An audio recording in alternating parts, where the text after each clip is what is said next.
पिछले 3-4 दिनों में तीसरा आतंकी हमला। नमस्कार, आप देख रहे हैं समीक्षा न्यूज नेटवर्क। आपको बता दें, पहले रियासी शिवखोड़ी की बात करें तो वहां पर भी जो है एक श्रद्धालुओं की बस पर जो है आतंकियों द्वारा हमला किया जाता है। उसके बाद कल रात की बात करें तो हीरानगर सादिया विलेज यानी कि कुटवा जिला के हीरानगर में एक विलेज है, एक गांव है सादिया विलेज, जहां पर दो संदिग्ध आतंकवादी किसी घर में घुसते हैं और उनसे पानी की मांग करते हैं। मगर जब उनको शक होता है कि ये लोग यहां के नहीं हैं, कुछ गड़बड़ दिखती है उनको, तो वो अपने दरवाजे और खिड़कियां बंद कर लेते हैं और शोर करना स्टार्ट कर देते हैं ताकि लोगों तक, पुलिस तक यह आवाज कोई पहुंचा सके। इसी दौरान वो दो संदिग्ध आतंकवादी डर जाते हैं और ताबड़तोड़ गोलीबारी करना स्टार्ट कर देते हैं, जिसमें आपको बता दें कि एक व्यक्ति जो सिविलियन है वो जख्मी हो जाता है, तो उसको सिविल हॉस्पिटल तुरंत ही पहुंचाया जाता है। मगर ये दो आतंकी जो हैं वहां से ताबड़तोड़ फायरिंग करने के बाद भाग खड़े होते हैं। इसी पे तमाम जो बीएसएफ, सीआरपीएफ और जम्मू कश्मीर पुलिस जो है वो तैनात हो जाती है और इनको खंगालना शुरू कर देती है। आखिरकार ये किस जंगल के एरिया में घुसे हुए हैं। और वहां पर एक खबर निकलकर सामने आई कि हमारे बेल्ट फोर्स के जवानों द्वारा एक आतंकवादी को मौत के घाट उतार दिया गया है। अभी तक ये सर्च ऑपरेशन जारी है और चल भी रहा है। वहीं से खबर डोडा जिला से निकलकर सामने आ गई कि वहां पर भी आतंकी हमला हो रहा है और वहां पर भी बेल्ट फोर्स के जवानों के बीच में और आतंकियों के बीच में इस समय ताबड़तोड़ फायरिंग चल रही है। देखिए, आखिरकार ये आतंकी आता कहां से है? सबसे बड़ा सवाल यह है, विषय यह है, सिक्योरिटी एजेंसीज, बेल्ट फोर्स के जवान हमारे तैनात हैं, मगर फिर भी यह जानने की कोशिश करना चाहूंगा, एक सवालिया निशान बड़ा खड़ा होता है, आखिरकार ये आतंकी घुसपैठ करता है और इनको पनाह देने वाले कौन है? उनके ऊपर सबसे ज्यादा शिकंजा जरूर कसना चाहिए। यह बड़ा विषय है क्योंकि इस पर तमाम जो हमारे उपराज्यपाल मनोज सिन्हा, जम्मू कश्मीर प्रशासन और साथ ही साथ केंद्र सरकार जो अभी नई नई बनी है, जिस पर हमारे होम मिनिस्टर अमित शाह, गृह मंत्री राजनाथ सिंह, रक्षा मंत्री और हमारे प्रधानमंत्री यशस्वी नरेंद्र मोदी वो संज्ञान लेते हुए नजर आ रही है। बैठकें लगातार चल रही है। आखिरकार इनको एलओसी क्रॉस करके ये आ कैसे जाते हैं? क्योंकि एलओसी पे पूरी तैनाती हमारी बेल्ट फोर्स, सीआरपीएफ, बीएसएफ जवानों की रहती है, तो फिर ये आखिरकार आते कहां से हैं?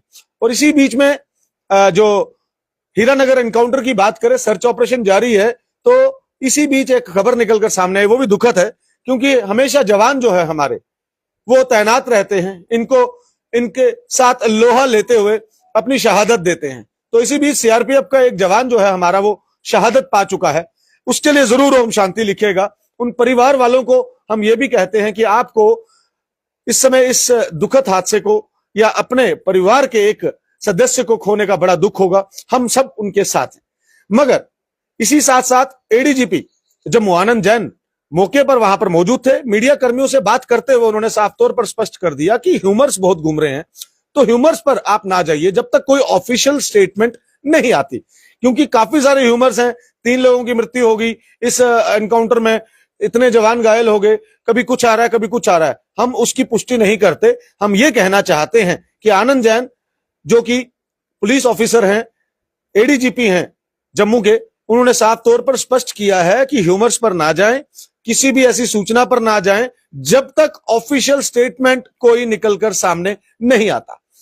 बता दें आपको, एक हीरानगर में एक सिविलियन जो है वो इस समय घायल है, उसका उपचार जो है वो चल रहा है और उसके साथ साथ एक आतंकी को मौत के घाट उतार दिया गया है हमारी बेल्ट फोर्स के जवानों द्वारा, और उसके साथ साथ एक सीआरपीएफ का जवान जो है वो इस एनकाउंटर में शहीद हुआ है।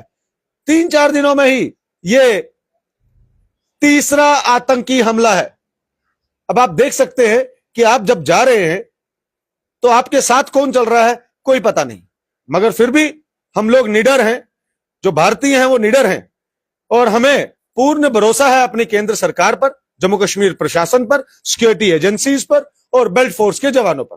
आपको यह भी पता होगा 29 जून से जो है वो इस समय यात्रा अमरनाथ की शुरू होने वाली है और तमाम राज्यों से, अलग अलग राज्यों से जम्मू कश्मीर में श्रद्धालु जो हैं बाबा बर्फानी के, बाबा अमरनाथ के दर्शन करने के लिए पहुंचते हैं।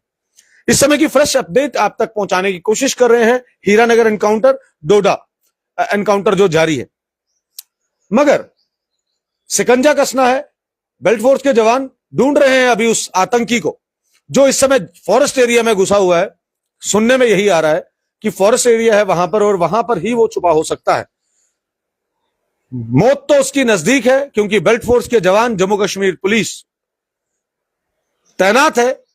जो ही वो दिखे तो उसके ऊपर ताबड़तोड़ गोलीबारी होगी और वो मौत के घाट उतार दिया जाएगा। पाकिस्तान आतंकी समर्थक, आतंकी संगठनों को सपोर्ट करता है। वो हमेशा से कोशिश ये करता है जम्मू कश्मीर के जो अवाम है, जो भाईचारा है, उसको खराब करने की कोशिश करता है। इसलिए हम पाकिस्तान को भी, हमारी बेल्ट फोर्स के जवान हमेशा से चेतावनी देते हुए आए हैं कि संभल जाओ, अभी भी मौका है। मत ऐसी हरकतें करो जिसमें निहत्तों पर वार हो, श्रद्धालुओं पर वार हो, छोटे छोटे बच्चों पर गोलीबारी हो और वो अपनी जिंदगी से हाथ धो बैठे। ऐसा करने से आखिरकार उनको क्या मिलता है? कश्मीर हमेशा से भारत का अटूट अंग है और रहेगा, और जम्मू कश्मीर जो है वो भारत का सिर का ताज है। तो इससे पाकिस्तान कभी ना भूले।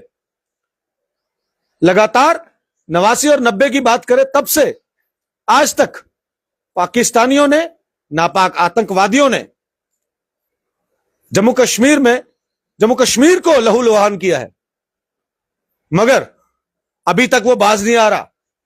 घुसपैठ करने की कोशिश करता है। डांगरी हम भूले नहीं, पुलवामा हम भूले नहीं, उरी हम भूले नहीं। ये सबसे बड़ा विषय है कि अब इस पे जनता जो है, जो आम जनता है, वो हमले की मांग कर रही है। क्योंकि रात को भी हमने जब एनकाउंटर की अपडेट दी तो उसके बाद हमने राष्ट्रीय बजरंग दल के अध्यक्ष जम्मू कश्मीर के राकेश बजरंगी से भी बात करने की कोशिश की। हमने उनसे सवाल किया कि आखिरकार एक और सर्जिकल स्ट्राइक क्या पाकिस्तान चाहता है हिंदुस्तान की तरफ से? उन्होंने साफ तौर पर मना कर दिया।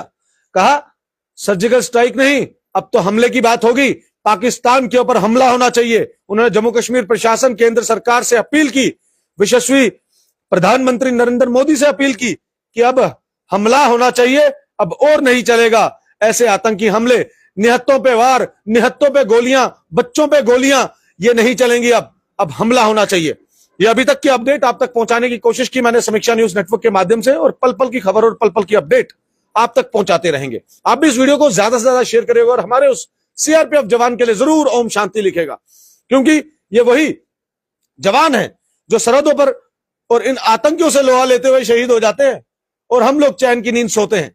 तो जरूर इस वीडियो को शेयर करिएगा और पल पल की खबर और पल पल की अपडेट के लिए जुड़े रहेगा समीक्षा न्यूज नेटवर्क के साथ। मेरे वीडियो जर्नलिस्ट पारस के साथ मुझे विनीत कार्लो को दीजिए इजाजत। नमस्कार।